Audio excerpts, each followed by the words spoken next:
ચાલો chapter number 7 છે। Chapter number 7 ની અંદર આપણે આગળ અભ્યાસ કરીએ। આપણે પેશી છે એ પેશી અંદર બે પેશી છે એની વાત કરી હતી। અધિચ્છદીય પેશી છે એ પૂર્ણ થઈ અને સ્નાયુ પેશી છે એની સંપૂર્ણ માહિતી આપણે મેળવી ચૂક્યા। કેવી રચના છે એનો તમે અભ્યાસ કર્યો। હવે ત્રીજા નંબરની જે પેશી છે તે સંયોજક પેશી છે।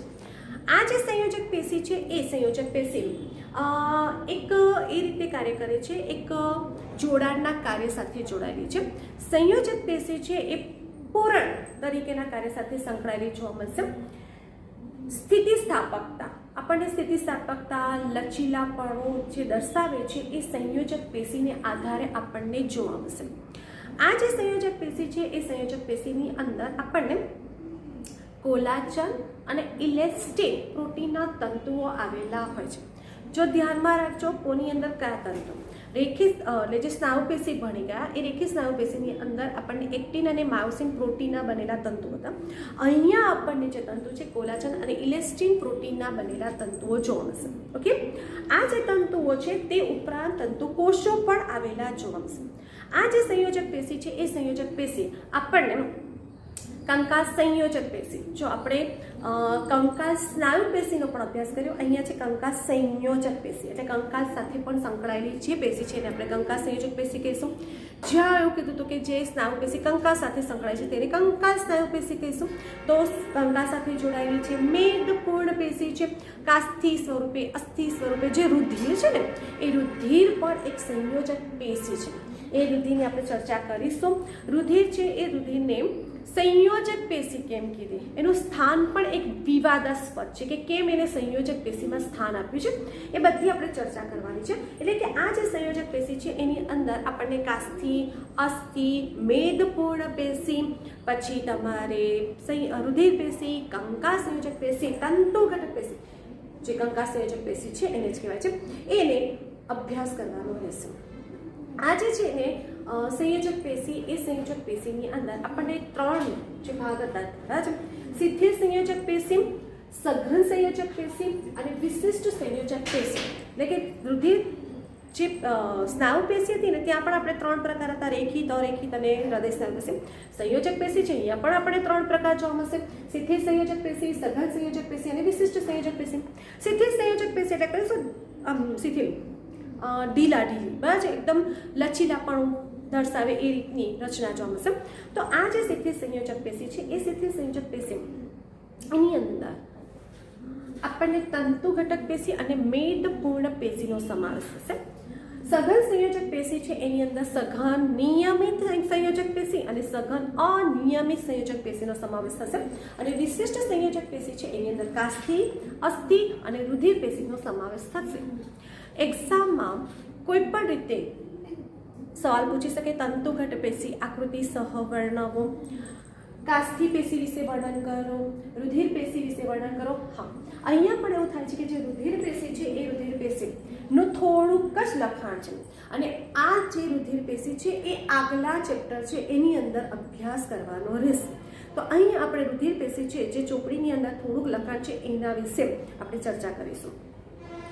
સૌથી પહેલા આપણે જોઈએ કે આ જે પેશી છે એ પેશીની અંદર આપણને કઈ રીતની રચના છે પહેલા જોઈએ। સંયોજક પેશી પહેલા વસ્તુ જોઈએ તો જો આપણે અધિચ્છદીય પેશી ભણ્યા અને સ્નાયુ પેશી બે પેશી ભણ્યા, ત્યાં તમે જો કે કોષ હતા, આ કોષ બરાબર છે, બંને પેશી અધિચ્છદીય પેશી ભણ્યા અને સ્નાયુ પેશી બંને પેશીની અંદર તમે રચના ભણ્યા।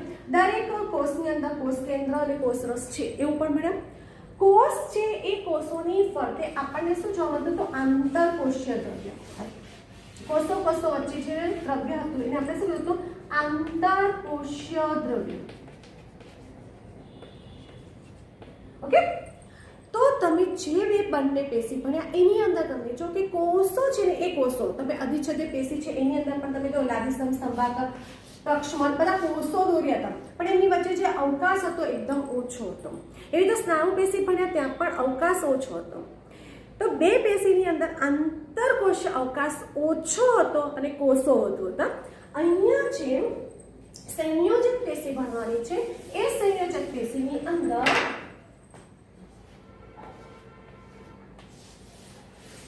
આ એક કોષ છે બરાબર છે। તો એની અંદર જે સંયોજક પેશી છે બસ એ પેશીની અંદર કોષ આ 1 2 ને 3 કોષ દોર્યા ને આ બધું દ્રવ્ય છે એટલે એની અંદર કોષો ઓછા ને આંતરકોષીય દ્રવ્ય વધુ પ્રમાણમાં હોય છે. આ એક વિશેષતા સંયોજક પેશીની અંદર ખાસ વિશેષતા શું છે કે કોષો ઓછા છે અને દ્રવ્ય વધારે પ્રમાણમાં છે. બરાબર.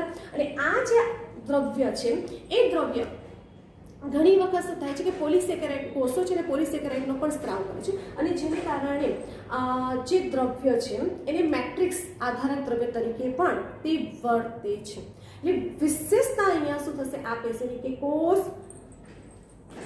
કોષ ઓછા દ્રવ્ય વધુ આંતરકોષીય દ્રવ્ય વધુ. એટલે ધ્યાનમાં રાખજો કે જ્યારે આકૃતિ દોરીશું ત્યારે શું થશે તમને દ્રવ્ય વધારે જોવા મળશે અને એ દ્રવ્યની અંદર શું થશે આપણને તંતુઓ જોવા મળશે કોલાજન તંતુ અને ઇલેસ્ટિન તંતુઓ જોવા મળશે. ક્લિયર. તો એ જે છે એમાં કોષો ઓછા અને દ્રવ્ય વધારે પ્રમાણમાં જોવા મળશે એટલે એક સંયોજક પેશી પૂરણ પેશી તરીકે પણ વર્તે છે. તો અહીંયા આપણે જે પેશી છે એની અંદર કોષની વાત થઈ તો કોષ કયા કયા છે એ વાત કરીશું. આ આધારક દ્રવ્ય છે અને એની અંદર તંતુઓ જોવા મળશે. બરાબર છે. હવે એ જે તંતુઓ છે અહીંયા આપણે થોડા તંતુની ચર્ચા કરી દઈએ કારણ કે તંતુઓ પર જ આપણો આખો આધાર છે. તંતુ તો તંતુઓ છે ને એ તંતુઓ બે પ્રકારના છે. એક કોલાજન તંતુ અને એક ઇલાસ્ટિન. બરાબર છે. ઇલાસ્ટિન એટલે તમને ઇલાસ્ટિન તંતુ તરીકે ઓળખવામાં આવે છે. તો વ્યવસ્થિત લખી કાઢી. તંતુ બે પ્રકારના, એક કોલેજન તંતુ, એક ઇલાસ્ટિન તંતુ કે આઈએમપી તંતુઓ. પછી આ જે તંતુઓ છે એ તંતુની અંદર કોલેજન તંતુ છે એ કોલેજન તંતુને આપણે સફેદ તંતુ કહીશું અને ઇલાસ્ટિન તંતુઓ પીળા તંતુઓ છે. કોલેજન તંતુ સફેદ તંતુ છે અને ઇલાસ્ટિન તંતુ પીળા રંગના છે તેને પીળા તંતુ તરીકે ઓળખવામાં આવે છે. આ જે તંતુ છે એ તંતુઓ સમૂહમાં ગોઠવાયેલા છે. આ તંતુઓ એકલ લોકલ છે એટલે એકલ બરાબર છે એકલ સમૂહમાં ગોઠવાયેલા એકલ રીતે બરાબર છે એકલ જોવા મળશે. પછી આ જે છે તે સમૂહમાં ગોઠવાયેલા છે પણ અસાખી છે. આ છે એ સાખી છે કારણ કે એકલ છે એટલે સાખી બનશે એકલ રચના ધરાવે છે. આ જે છે તે અસ્થિતિસ્થાપક છે અસ્થિતિસ્થાપક અને આ છે તે તમારે સ્થિતિસ્થાપક. બરાબર છે. તો અહીંયા આપણને તંતુઓ છે એ તંતુઓની વાત થઈ કે તંતુઓ બે પ્રકારના જોવા મળશે કોલેજન તંતુ અને ઇલાસ્ટિન તંતુ. અહીંયા દરેક જગ્યાએ આ જ શબ્દ છે કોલેજન અને ઇલાસ્ટિન. આવા કોઈ શબ્દ નથી પણ એને સમજવા જરૂરી છે. સફેદ તંતુઓ છે કોલેજન તંતુને સફેદ તંતુ તરીકે ઓળખાય છે, ઇલાસ્ટિન તંતુને પીળા તંતુ તરીકે. ઇલાસ્ટિન એટલે જસ્ટ આપણે શું કહીએ કે ઇલાસ્ટિક છે.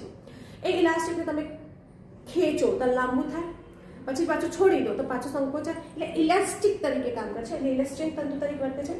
આ તંતુઓ ઓલવેઝ સમૂહમાં ગોઠવાયેલા છે. આ એકલ લોકલ હોય છે. અહીંયા અસાખિત હોય છે અહીંયા કેવી હોય છે સ્થાખિત રચના ધરાવે છે. આ અસ્થિતિસ્થાપક છે અને આ સ્થિતિસ્થાપક છે. એટલે જ્યારે પણ અહીંયા કોલેજન તંતુનો શબ્દ કદાચ યુઝ કરીએ તો આપણને ધ્યાનમાં આવવું જોઈએ કે તે કેવા રંગના હશે અને કઈ રીતની એની રચના હશે. ઓકે. તો અહીંયા આ તમારે થાય તંતુની વાત.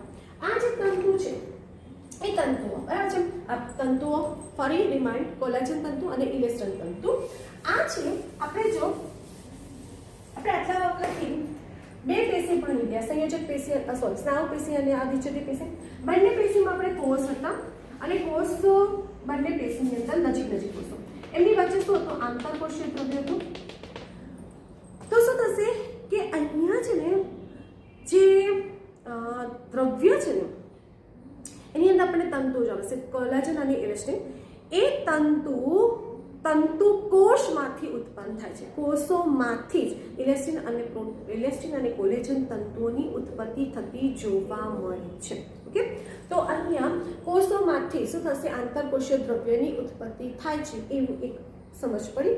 કોષોમાંથી જ આ જે સંયોજક પેશી છે, કોષોમાંથી જ આંતરકોષીય દ્રવ્યની ઉત્પત્તિ થાય છે. ઓકે, તો હવે આપણે બધી જ પેશીઓ છે એ બધી પેશીમાં કઈ જગ્યાએ કઈ રચના આવશે એના વિશે આપણે સમજ મેળવીએ. તો હવે આપણે સ્ટાર્ટ કરીશું સંયોજક પેશી. સીધી સંયોજક પેશી, આ સીધી સંયોજક પેશી આંત્રબંધ છે, ધમનીઓની દિવાલ છે ત્યાં જોવા મળશે. સીધી સંયોજક પેશીની અંદર આપણને તંતુ ઘટક પેશી વિશે વાત કરી અને આ જે તંતુ ઘટક પેશી છે આપણને ત્વચા બરાબર છે ત્યાં આપણને જોવા મળશે. ત્વચાની નીચે આપણને જોવા મળશે. તંતુ ઘટક પેશીની સ્ટાર્ટ કરીએ.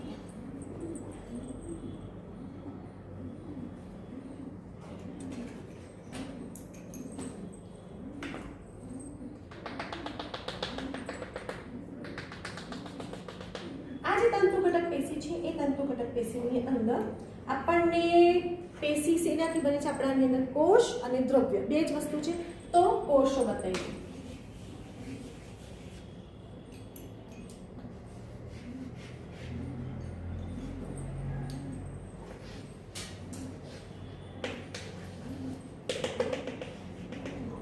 થઈ ગયા કોષો. હવે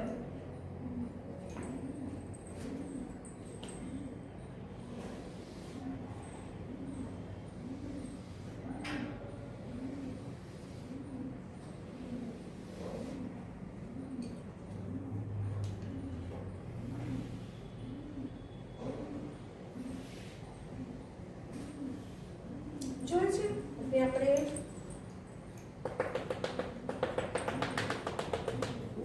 વ્યવસ્થિત દોરીએ, મોટી દોરીએ, બહુ નાની લાગે છે અને એની રચના સમજવામાં થોડી તકલીફ પડશે. થોડી મોટી દોરીએ.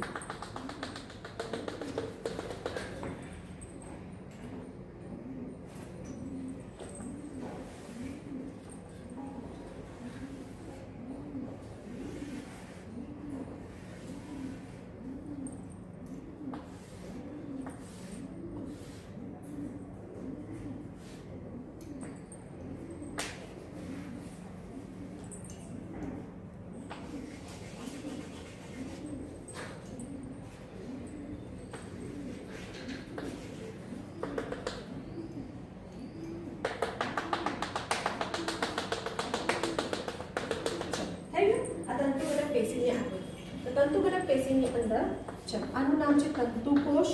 આપણે કોષ, ભક્ષક કોષો, માસ્ટ કોષો, ભક્ષક કોષો એટલે કે બૃહદ કોષો તરીકે ઓળખવામાં છે. ચલો, તંતુ આપણે બે ભણ્યા હતા ને, સફેદ તંતુ એટલે સફેદ તંતુ એટલે કોલાજન તંતુ, પીળા તંતુ એટલે ઇલેસ્ટિન.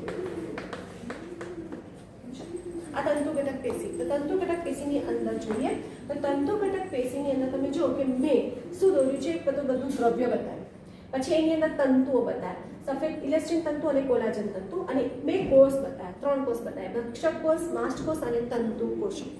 વાક્ય રચના અહીંયા જોઈ લઈએ કે તંતુ ઘટક પેશી છે એ તંતુ ઘટક પેશીની અંદર 3 પ્રકારના કોષો આવેલા છે. 3 પ્રકારના કોષો, એક તંતુ કોષો, એક માસ્ટ કોષો અને એક ભક્ષક કોષો કે બૃહદ કોષો તરીકે ઓળખવામાં આવે છે.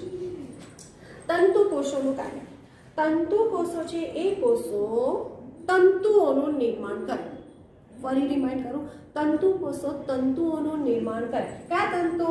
તો પ્રોટીન, ઇલેસ્ટિન તંતુ અને કોલાજન તંતુ. તંતુ કોષો કોલાજન તંતુ અને ઇલેસ્ટિન તંતુઓની ઉત્પત્તિ કરે છે. ધ્યાનમાં રાખજો, સંયોજક પેશીની અંદર તંતુઓની ઉત્પત્તિ કોષો દ્વારા થાય છે. ઓકે, તંતુવાળા છે. ભક્ષક કોષો, બૃહદ કોષો.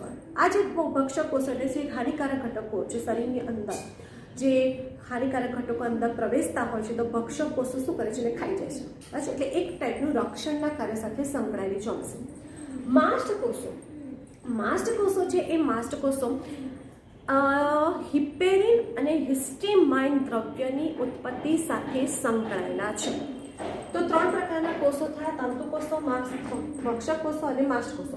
તંતુકોષો તંતુની ઉત્પત્તિ કરે, ભક્ષક કોષો હાનિકારક ઘટકોનું ભક્ષણ કરે છે અને બાષ્પકોષો છે હિપેરિન અને સ્ટ્રીમાન દ્રવ્યનો સ્ત્રાવ કરે છે. તંતુઓ છે એ તંતુ આપણને બે પ્રકારના થયા, એક શ્વેત તંતુ અને એક પીળા તંતુ. આપણે વાક્ય રચના જોઈ. શ્વેત તંતુ સમૂહમાં ગોઠવેલા છે, અશાખી, જો મેં આગળ કોઈ શાખા નથી, અશાખી છે અને અસ્થિતિસ્થાપક છે. પીળા તંતુ છે એ પીળા તંતુ આપણને આ પ્રોટીનના બનેલા છે, ઇલેસ્ટિન પ્રોટીનના બનેલા છે અને તે કેવા છે તો એક બરાબર છે અને પાછા સમૂહ શાખી, જો અહીંથી શાખા નીકળી છે એટલે શાખિત સ્વરૂપમાં ગોઠવાયેલા જોવા મળે છે. તો આ થઈ તમારે તંતુ ઘટક પેશી. ઓકે, કંકાસ સંયોજક પેશી તરીકે ઓળખવામાં આવે છે. તો અહીંયા તમારે તે તંતુ ઘટક પેશીની રચના કેવી રચના છે એને બરાબર સમજી લીધી. હવે આપણે મેદપૂર્ણ પેશીની વાત કરીએ. ચાલો, નામ પ્રમાણે મેદપૂર્ણ, મેદથી ભરેલી હોય એને કહેવાય છે મેદપૂર્ણ પેશી. આ જે પેશી છે એ પેશીની અંદર તમે જો કે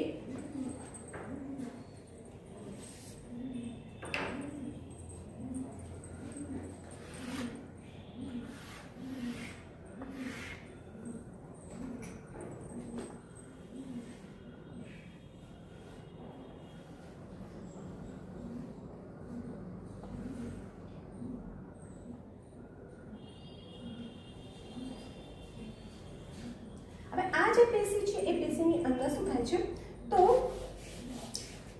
મેદથી ભરેલું હોવાથી તેને મેદપૂર્ણ પેશી તરીકે ઓળખવામાં આવે છે. એ પણ એક પ્રકારની કેવી છે, સીધી સંયોજક પેશી છે. અહીંયા શું થાય છે કે અહીંયા આપણને જે ખોરાક ખાઈએ અને એ પોષક પદાર્થો છે એ પોષક પદાર્થો નું વિઘટન થાય ને આપણે પોષણ મેળવીએ. પણ જ્યારે કેટલોક જે પદાર્થ છે એ પોષક પદાર્થો છે એ પોષક પદાર્થો શું કહેવાય પાચન નથી થવું એટલે એ શું સંગ્રહિત થઈ જાય છે, કોઈ જગ્યાએ સ્ટોર થાય છે. તો જે સંગ્રહિત સ્વરૂપે આપણને જોવા મળશે એ જે છે એને મેદપૂર્ણ પેશી તરીકે ઓળખવામાં આવે છે. એટલે વધારાના પોષક તત્વો જે ઉપયોગમાં નથી લેવાય, તરત ઉપયોગમાં નથી લેવાતા, એ જે સંગ્રહિત થાય છે અને એ સંગ્રહિત થઈ મેદ, ચરબી છે ને, ચરબી તમે વધારે પડતું ઘી તેલ ખાઈ દો છો, જેટલું આપણને જરૂરી હોય એટલું ખાઈએ અને શું થઈ જાય પાચન થઈ જાય. પણ જ્યારે ઉપયોગમાં નથી લેવાતા તો એ ઉપયોગમાં ન લેવાથી જે મેદ છે, ફેટ છે એનો શું થાય સ્ટોર થાય છે અને મેદનો સંગ્રહ થાય છે એટલે એને મેદપૂર્ણ પેશી તરીકે ઓળખવામાં આવે છે.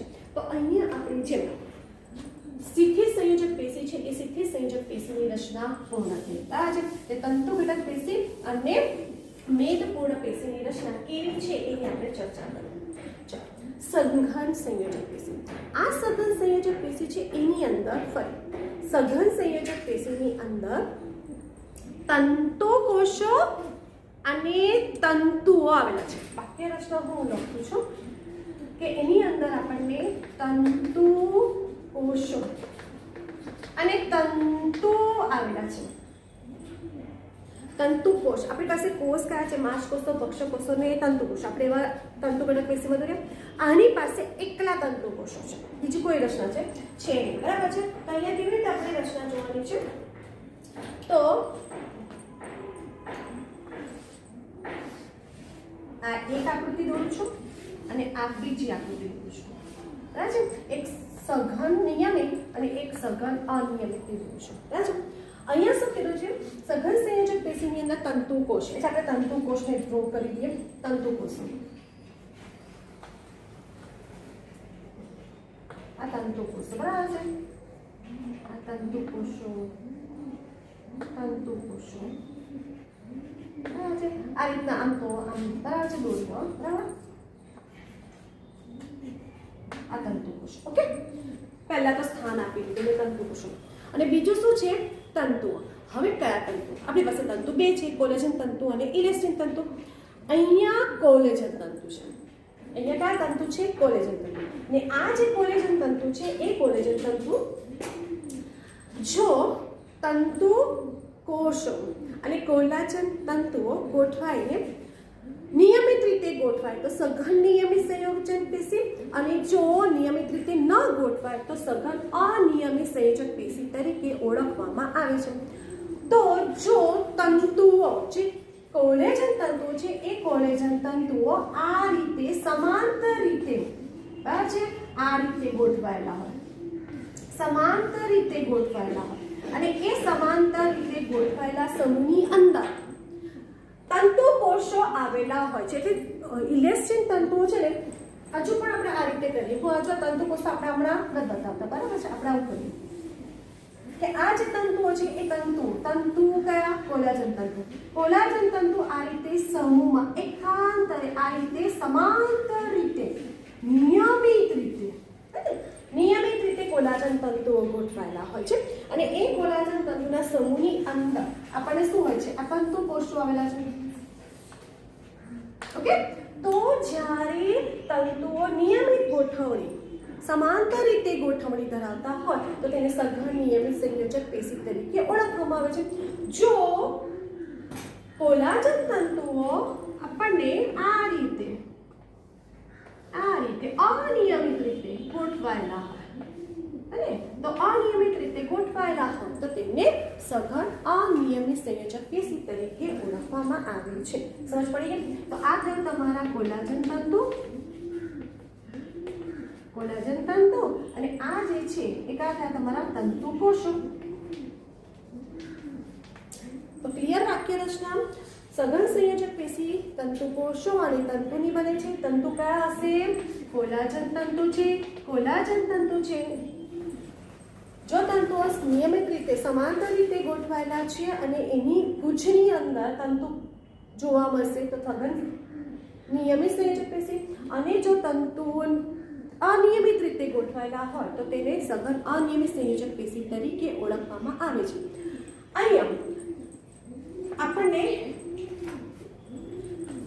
સંયોજક પેશી છે એક સંયોજક પેશી કાસ્થિબંધ અને અસ્થિબંધ દ્વારા જોડાયેલું છે. કાસ્થિબંધ એટલે શું થશે? જે કંકાલ સ્નાયુ છે એ કંકાલ સ્નાયુને અસ્થિઓ સાથે હાડકાઓ સાથે જોડવાનું કાર્ય કરશે અને અસ્થિબંધ છે એક હાડકાને બીજા હાડકા સાથે જોડવાના કાર્ય સાથે સંકળાયેલી જોવા મળે છે. તો અહીંયા તમારે કઈ પેશી પૂર્ણ થઈ? સઘન સંયોજક પેશી અહીંયા પૂર્ણ થાય છે. ઓકે,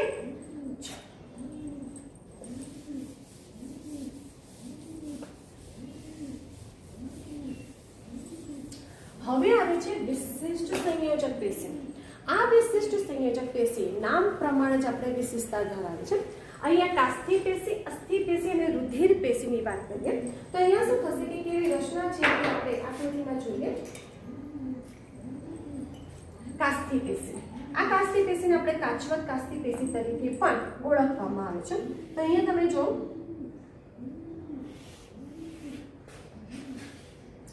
અહીંયા કાસ્થિ પેશી છે એ કાસ્થિ પેશી મોટા હાડકાના અસ્થિ શિર પર જોવા માટે, મોટા હાડકાના અસ્થિ શિર, પછી આપણા બાહ્ય કર્ણભાગમાં, પછી નાકનો ટેરવો છે. એટલે કે જેમ કાસ્થિ આપણા શરીરની અંદર કાસ્થિ અને અસ્થિ બે છે.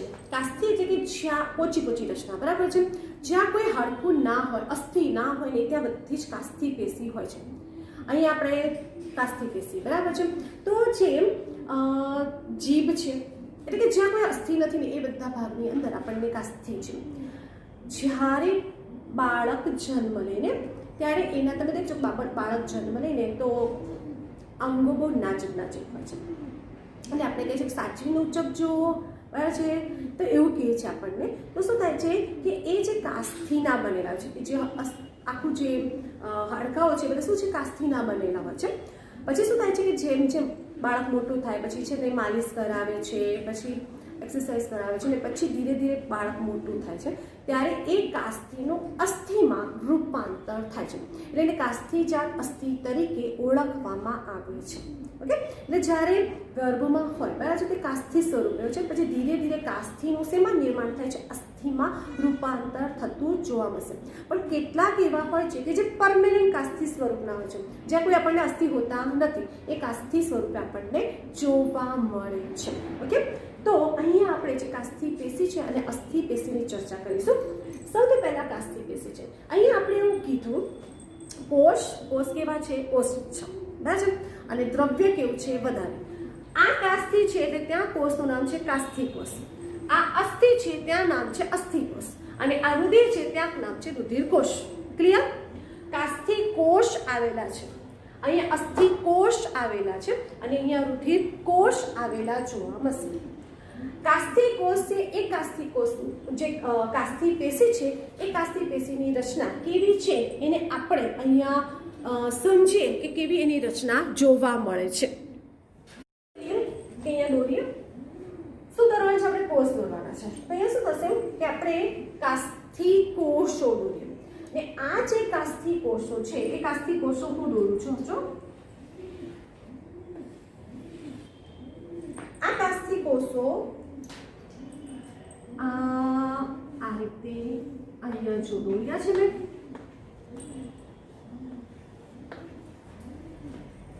જો આપણે જો મેં શું કર્યું છે કેવી રીતે છે આ છે ને આ ભાગ છે એ ભાગ છે કોષ સ્થાન. કોષ સ્થાન અને અંદર મેં આ જે દોર્યા છે ને એ છે કાસ્થિકોષ.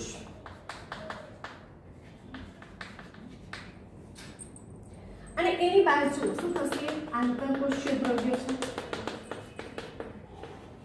કોન્ડ્રોબ્લાસ્ટ તરીકે, એટલે શું થાય છે કાસ્થિકોષો છે તેને કોન્ડ્રોબ્લાસ્ટ તરીકે ઓળખવામાં આવે છે અથવા તો કોન્ડ્રોસાઇટ તરીકે ઓળખવામાં આવે છે. તો અહીંયા શું થશે કે કાસ્થિ જે છે કાસ્થિની અંદર તમે જો કે કોષો આવેલા છે ને આ જે કોષો છે 2, 4, 8ના સમૂહમાં હોય છે ને એ કોષો બંધ બેસતા આવરણમાં એટલે કે કોષ સ્થાનમાં તરતા હોય છે. એટલે શું છે એક બંધ ભાગ બતાવે છે અને એની અંદર કોષ બતાવે છે. એટલે વાક્ય રચના એવી થશે કે આ જે કોષો છે એ કોષો બંધ આવરણમાં જોવા મળશે અને એને કહેવાય છે કોષ સ્થાનમાં તરતા જોવા મળે છે. ઓકે, એટલે આ રીતે એની રચના જોવા મળશે. તો આ જે તમારે કાસ્થિ છે એ કાસ્થિની વાત છે કે કાસ્થિ છે એ આપણને કોષ સ્થાનમાં તરીકે ઓળખવામાં આવે છે, કોન્ડ્રોસાઇટ્સ તરીકે ઓળખવામાં આવે છે અને એ જે કોન્ડ્રોસાઇટ આ જે કોષોમાંથી જ દ્રવ્યની ઉત્પત્તિ થાય છે. બરાબર છે? આ કોષો છે ને આપણે કીધું જ છે કે કોષોમાંથી દ્રવ્યની ઉત્પત્તિ થાય છે. તો આ કોષોમાંથી જ દ્રવ્યની ઉત્પત્તિ થાય છે. તો આ જે તમારે કોન્ડ્રોસાઇટ બરાબર છે, તો આ જે દ્રવ્ય છે એને કોન્ડ્રીન દ્રવ્ય તરીકે ઓળખવામાં આવે છે. સમજ પડી ગઈ? તો અહીંયા તમારે કાસ્થિ પેશીની રચના છે એ કાસ્થિ પેશીની રચનામાં શું લખશો? તો કાસ્થિ છે એ કાસ્થિ વાક્ય રચના પહેલાં લખી કાઢીએ કે એની અંદર જે કોષો છે એ કોષો 2-4 સમૂહમાં ગોઠવાયેલા હોય છે. કાસ્થિકોષો તરીકે ઓળખવામાં આવે છે, કોન્ડ્રોસાઇટ તરીકે ઓળખવામાં આવે છે અને તે કોષ સ્થાનમાં તરતા જોવા મળશે. કાસ્થિકોષોમાંથી જ દ્રવ્યની ઉત્પત્તિ થાય છે એટલે કોન્ડ્રીન તરીકે ઓળખાય છે અને એ જે દ્રવ્ય છે એ દ્રવ્ય છે સખત છે. બરાબર છે? અને આપણને અસ્થિતિસ્થાપકતા બક્ષે છે, અસ્થિતિસ્થાપકતા બક્ષે છે. ઓકે, અને જ્યારે ગર્ભમાં હોય છે એટલે કેટલાક કોષો છે જે કેટલાક કાસ્થિ છે એ કાસ્થિ અસ્થિમાં રૂપાંતર પામે છે એટલે તેને કાસ્થિજાત અસ્થિ તરીકે ઓળખવામાં આવે છે અને કેટલાક છે એ કેટલાક જીવનભર કાસ્થિ સ્વરૂપમાં આપણને જોવા મળે છે. બાહ્ય કણ છે, કરોડસ્તંભના આસપાસના અસ્થિઓ છે એ બધાના ભાગમાં આપણને હાથ અને પગ છે એ બધામાં આપણને આ કાસ્થિ પેશી આવેલી જોવા મળે છે. ઓકે, જેવી રીતે અહીંયા કાસ્થિકોષો છે સેમ રચના આપણને અસ્થિમાં જોવા મળશે. થોડોક ચેન્જ છે એ જોઈએ. તો અહીંયા પણ શું થશે કે આપણને દ્રવ્ય છે અને અહીંયા કાસ્થિકોષ છે તો અહીંયા કયા હશે? અસ્થિકોષ હશે. બરાબર છે? અને એ જ અસ્થિકોષ બરાબર છે અને એની અંદર આપણને શું થાય છે? અસ્થિકોષ અને એ અહીંયા કોષ સ્થાન અને આ છે કોષ અસ્થિકોષ ઓસ્ટિયોસાઇટ્સ તરીકે ઓળખવામાં આવે છે. અહીંયા આપણે કોન્ડ્રોસાઇટ્સ કીધા અને આ અસ્થિકોષને આપણે શું કહીશું? ઓસ્ટિયોસાઇટ્સ તરીકે ઓળખીશું.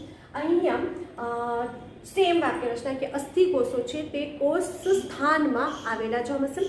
દ્રવ્ય અસ્થિકોષોમાંથી દ્રવ્યની ઉત્પત્તિ થતી હશે આ જે દ્રવ્ય છે, અહીંયા જે આંતરકોષીય દ્રવ્ય હતું સખત અને અસ્થિતિસ્થાપક હતું, અહીંયા છે એ કઠણ અને સ્થિતિસ્થાપક રચના ધરાવે છે. અને અહીંયા આપણને શું કહેવાય છે, ક્ષાર, કેલ્શિયમના ક્ષાર. હવે જો હાડકાં છે એટલે હાડકાની અંદર આપણને કેલ્શિયમ તો હોય જ, બરાબર છે. એટલે એની અંદર આપણને જોવા મળશે કેલ્શિયમ ક્ષાર આવેલા જોવા મળશે. અસ્થિ છે એ હાડકાં કેલ્શિયમના બનેલા છે, એટલે કેલ્શિયમના બનેલા હોવાથી એની અંદર કેલ્શિયમ ક્ષાર છે. એટલે આ જે દ્રવ્ય છે એની વિશેષતા છે કે એની અંદર કેલ્શિયમ ક્ષાર અને કોલાજન તંતુ આવેલા હોય છે. આઈએમપી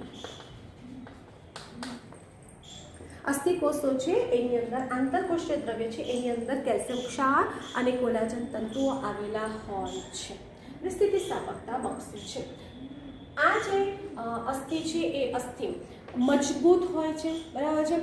અસ્થિ છે એ અસ્થિ જેમાં પગનું અસ્થિ આગલા ચેપ્ટરમાં ભણવાનું આવશે છે. અહીંયા થોડું કીધું છે કે પગનું જે અસ્થિ છે એ પગનું અસ્થિ જે જાંઘ છે, બરાબર છે, એ સૌથી મોટું અસ્થિ છે જેને કારણે આપણા શરીરનું આખું વજન ઝીલી શકીએ છીએ. બીજું કે અસ્થિ છે એ અસ્થિની અંદર અસ્થિ મજ્જા આવેલું છે, બોન મેરો કહીએ છીએ. અને એ બોન મેરોમાંથી જ રુધિર કોષોની ઉત્પત્તિ થાય છે. રુધિર કોષોની ઉત્પત્તિ અસ્થિ મજ્જામાંથી થતી જોવા મળે છે. એટલે કે આ જે રુધિર પેશી છે એનું સ્થાન વિવાદાસ્પદ છે જ. એ કેમ છે આપણે જોઈશું. તો અહીંયા આપણે બેનો ડિફરન્સ થયો, એક કાસ્થિ અને એક અસ્થિ પેશીની રચના. કાસ્થિ પેશી હોય એટલે કોષો, કાસ્થિ કોષો જેને કોન્ડ્રોસાઇટ્સ કહેવાય. અસ્થિ છે અસ્થિ કોષો જેને ઓસ્ટિયોસાઇટ્સ કહેવાય. બંને કોષો છે તે કોષ સ્થાનમાં તરતા જોવા મળશે. બંનેની અંદર આંતરકોષીય દ્રવ્ય વધારે જોવા મળશે, કોષો ઓછા મળશે. કોષોમાંથી જ દ્રવ્યની ઉત્પત્તિ થાય છે. આ જે દ્રવ્ય છે એ દ્રવ્યની અંદર આપણને શું હોય છે કે સખત છે અને અસ્થિતિસ્થાપક છે. અને એ જ્યારે બાળક છે એ ગર્ભમાં હોય ત્યારે તે કાસ્થિના બનેલા હોય છે, પણ જ્યારે એ પુખ્ત અવસ્થામાં પહોંચે છે ત્યારે કાસ્થિનું શેમાં રૂપાંતર થઈ જાય છે, અસ્થિમાં રૂપાંતર થઈ જતું જોવા મળશે. અસ્થિ કોષો છે એટલે અસ્થિમાં જોવા મળશે, બરાબર છે. એટલે કે તેમની અંદર જે દ્રવ્ય છે, બરાબર છે, એ દ્રવ્યની અંદર કેલ્શિયમ ક્ષાર અને કોલાજન તંતુઓ આવેલા હોય છે. તમે જો દરેક જગ્યાએ આપણે કોલાજન તંતુની વ્યાખ્યા રચના આવે છે. કોલાજન તંતુઓ આવેલા હોય છે અને એ હાડકાઓમાં ની અંદર જેને કારણે શું થાય છે કે આપણા શરીરનું વજન ઝીલી શકે છે. પગની અંદર સૌથી મોટું જે અસ્થિ છે અને એ આપણા શરીરનું વજન ઝીલી શકે છે. અને બીજું કે અસ્થિ મજ્જા છે, અસ્થિની અંદર અસ્થિ મજ્જા આવેલું છે જેને બોન મેરો કહેવાય, જે રુધિર કોષોની ઉત્પત્તિ માટે જવાબદાર છે. ક્લિયર છે. હવે રુધિર પેશી. હવે રુધિર પેશી છે એ રુધિર પેશી, આ જે રુધિર પેશી છે એની વાક્ય રચનામાં જોઈએ કે રુધિર પેશી છે, પહેલા તો રુધિર પેશી છે એ રુધિર પેશીમાં રુધિર કોષો અને રુધિર રસનું બને છે. પહેલું આપણને આ થયું કે જે રુધિર છે એ રુધિર કોષ અને રુધિર રસનું બનેલું છે. ઓકે, રુધિર કોષો છે એ રુધિર કોષોમાં તમને ખબર છે કે રક્તકણ છે, શ્વેતકણ છે અને રુધિર કણિકાઓ. આપણે ખાક કણો, બરાબર છે, રુધિર કણિકાઓનું બનેલું છે અને રુધિર રસ છે, બરાબર. પહેલું આ જે રુધિર સંયોજક પેશી આપણે એવું કીધું કે રુધિર કોષોનું બન્યું છે, રક્તકણ, શ્વેતકણ અને ત્રાકણ અને રુધિર રસનું બન્યું છે, બરાબર. હવે આપણને આ જે રુધિર પેશી છે એને સંયોજક પેશીમાં કેમ સ્થાન આપ્યું? તો સંયોજક પેશીમાં સ્થાન એનું વિવાદાસ્પદ છે.